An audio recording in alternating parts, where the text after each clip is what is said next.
Hey guys, Chris here with Work to Game, and today I'd like to just ask Square Enix, where did my status effects go? 4.1 dropped, and actually they made some HUD layout changes because people have been asking for more customization.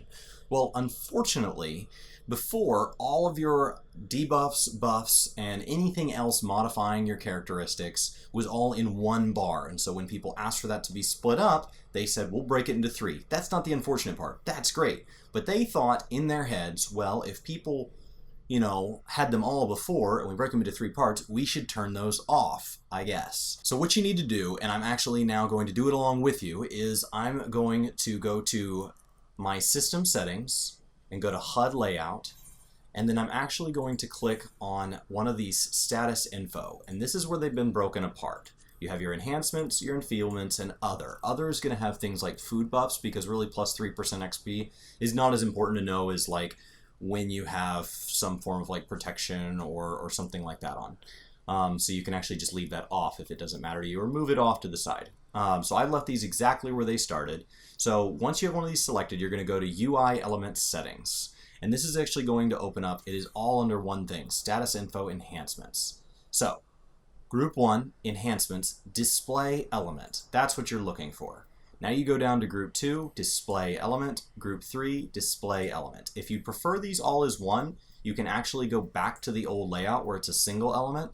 But if you leave it just like it is, which I'm fine with the new method, I think it'll be easier on your eyes to read on when you have debuffs and when you have buffs by having them appear in separate spots instead of in a stack. So I do agree with this decision, but this is what you need. Now you just push save and you're all set. So if I go ahead and I eat some food real quick, it'll appear over here right next to my heat of the battle, right? So these are things about experience. Now this food does give me benefits, but no big deal. And then I can actually go and consume a manual because I'm crafting, and that will appear in buffs because that's just a straight up buff. I don't know how they're determining which falls in which. That's not really the point here. The question is, where did they go? And now you got the answer. This has been Chris with Work to Game, and I'll see you next time. Hey Chris, I really like what you do on this channel, and I want to say thanks. How can I do that? You could try being a patron. Oh, okay. So tell me more about it. Well, I think you'd have to click on the link to take you to our Patreon page and see if you want to support it.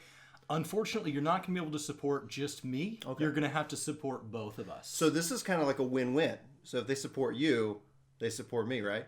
Yes. Awesome. Yes. Do we have like cool, fun rewards? Like, is there anything I get? They do, and we're constantly looking for ways to change that. So if you support Team Brian, Team Chris, just Team Work to Game, click on that link. Yeah. Let us know what you think about the rewards too, whether you like them or if we could do something a little bit different. And by the way, thanks for watching this video. We really appreciate it. We'll see you next time. Take care.